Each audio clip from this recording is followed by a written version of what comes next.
एक छोटा सा गांव था जहां एक पुराना टूटा फूटा हवेलीनुमा घर था।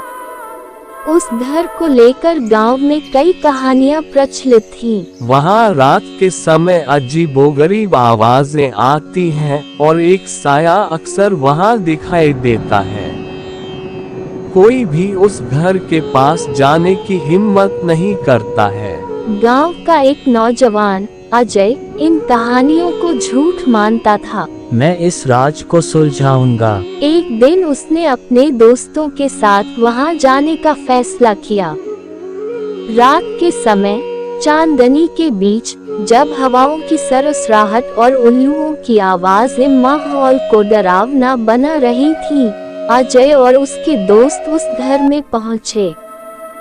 जैसे ही वे घर के अंदर दाखिल हुए, हवा ठंडी और भारी लगने लगी।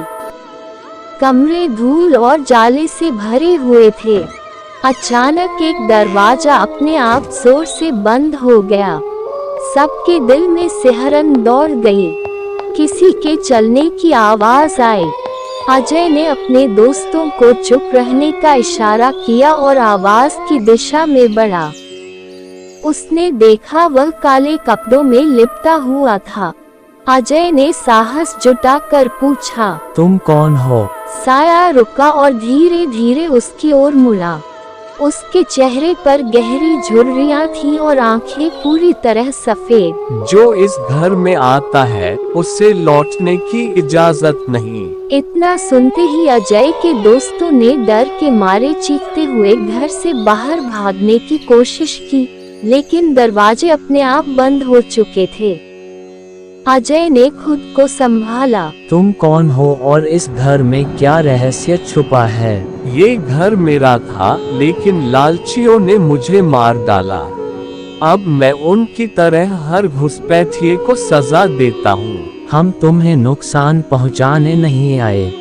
यदि तुम सच में दुखी आत्मा हो तो हमें बताओ कि तुम्हारी आत्मा को शांति कैसे मिलेगी। साया शांत हो गया और धीरे धीरे उसने अपनी कहानी सुनाई। अजय ने उसकी बातों को ध्यान से सुना और अगले दिन गांव के पुजारी की मदद से उस आत्मा का शांति पाठ करवाया। उस दिन के बाद से वह साया कभी दिखाई नहीं दिया।